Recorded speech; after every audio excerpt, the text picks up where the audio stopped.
Alright, hey guys, and welcome back, as this week I'm going to be taking a look at a very obscure toy line that's out of this world, Earth Force. Produced by a small toy manufacturer, Pace Toys, in 1985, the Earth Force team is set in the future where now all planets must send peacekeeping units to become a part of the Federation of the Universe, who combine forces to patrol the galaxies and monitor for trouble. Using their superpowered armor enhancements to power up their suits and giving them extra abilities like flight and advanced weaponry in order to fight the forces of evil and keep the galaxy safe. Standing at 5.5 inches tall, the Earth Force falls somewhere between a crossover between the Masters of the Universe and the Centurions. There were no villains produced for the line, so it was all up to your imagination. As the cards themselves even said, can be played with most 5.5 inches to 6-inch figures, hinting you provide your own story and villains, as Pace Toys probably didn't have the time or the budget to come up with that on their own. Figures were sold individually and came with their own removable armor, weapons and accessories, and even a bio card on the back. 12 figures in all were produced for the line, each broken into one of 5 teams, consisting of 2 or more figures, and surprisingly, even some knockoffs of the line can be found called the Power of Warriors, although it's hard to understand why anyone would remake a toy line that almost no one had ever heard of anyway. The teams of figures included were the Cyborg Team, which consisted of Cherokee. He heads up the Federation Cybernetic Department and has exceptional ESP powers. Lazar, who is in charge of space navigation and has X-ray and telescopic vision. Then there was the Ground Team, which included Professor Hacksaw Hackett. He created the still weapons called Hacksaw and is in charge of medical diagnostics and repair. Colonel Hammer Jackson, known as the Hammer.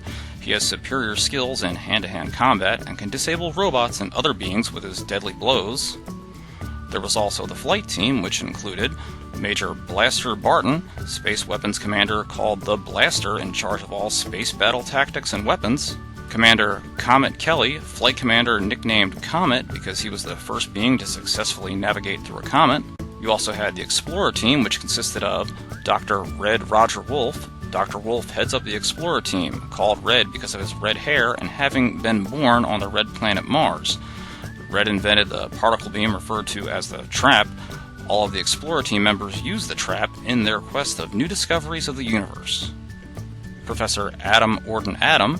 Professor Adam, born in a colony on Jupiter's moon, is always searching for new occurrences in interstellar space that could affect colony life. A great scientist and mathematician, although known to be absent-minded, his research is never-ending. Dr. Bronco Hank Tego.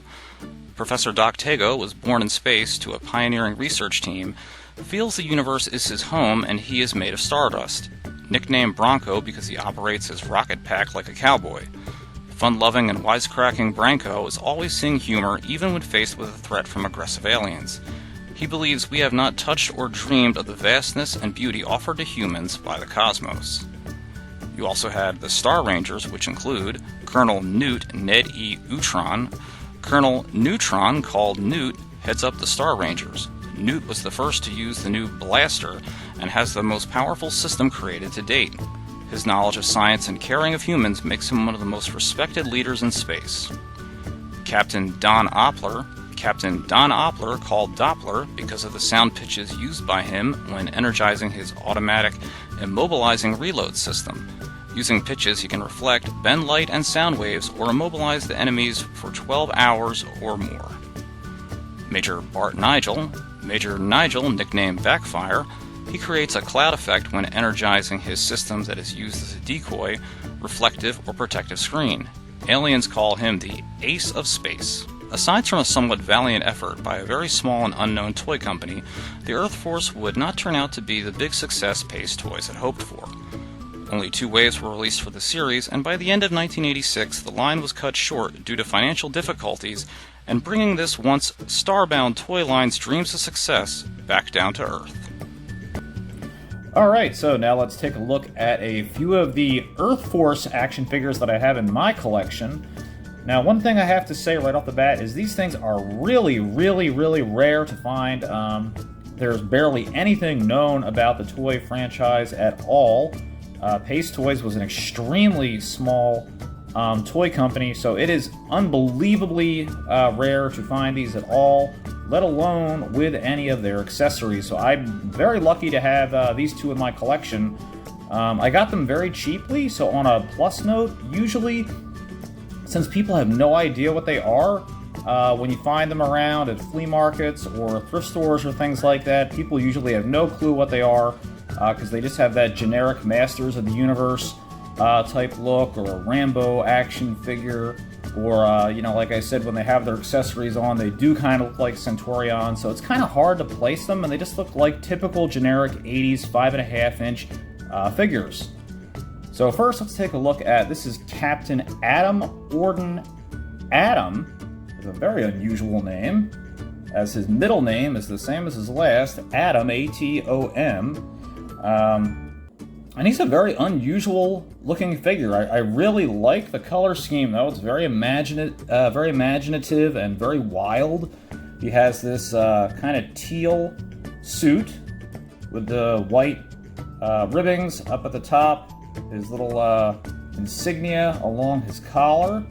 He's got that great 80s mustache, the parted blonde hair, the chin. I got that squared off jawline. And he's got this crazy green outfit with the white gloves and the white boots and the white belt. And you can see he has like pockets that are just kind of they're just like a design that's put. It's weird. They're kind of like engraved into the figure, I guess. It's kind of hard to explain. They're not raised or anything. But he's a really unique and really interesting figure. One thing you will notice on all of these, they all have the same type of leg bands that are very similar to like Galaxy Warriors or Masters of the Universe. So those can break on you. And they all have, when you stand them, you see the little metal like pins. There's no way to stand them without them showing. So that's kind of bizarre, but it's also a really easy way to identify these figures when you see them out in the wild.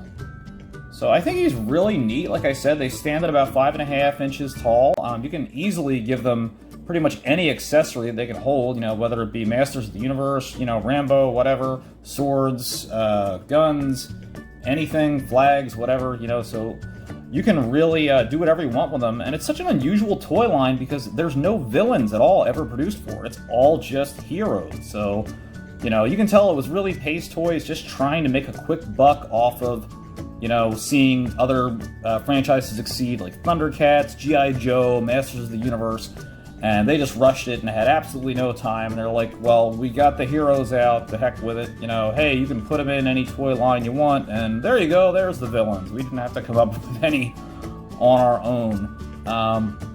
But some of them are really unique looking, and I think that Professor Adam here, Professor Orton Adam, he's a very very cool looking figure. I gotta like that green and teal color combination. Very strange, but very cool. Really grabs your eye. And then we have Captain Don Oppler here, and he is one of the Star Rangers. And now he's a little bit more generic because he just has this kind of like murky army green and brown combo of an outfit that he's wearing. And, you know, it's exactly the same thing as Professor Adam here. You know, it's just a different color, differently shaded. Even the insignia on the top are still there. They're just colored in green instead of being a different color. The face is different, but everything else is almost identical. The pockets are the same, engraved on the bottom. So you can tell this is just, you know, Pace Toys, just they did not have time. They just made a few heads, did some repaints, and, you know, they were really rushed to production. Although I don't think that it makes them bad. It doesn't really, you know, they're still neat. They're still interesting. One thing I forgot to mention, they have extremely limited articulation. It's only the head. You can move the arms, and then you can move the legs slightly. And there is no articulation at the waist at all, so you can't even turn them at the waist. You can sit them in vehicles, but it is a little bit hard just because how the legs are positioned. But yeah, I think he's still an interesting figure. The paint seems to have fared a little better over the years here with Captain Don Oppler, although his one eye has some damage. But yeah, I mean, he's kind of generic, but these are still really just interesting looking, like, space figures. They're just like these crazy 1980s generic space action figures, and I think that kind of makes them cool because they're just so unique and so different. So anyway, guys, I hope you enjoyed my look today at Pace Toys' Earth Force. They're a really unusual and rare line of toys, and if you see them out in the wild or when you're out and about and you find them cheap, I recommend picking them up just because they're really fun, especially if you're a big fan of Masters of the Universe or any of these types of styled action figures. So anyway, guys, that'll do it for this week, and I will see you back here next time.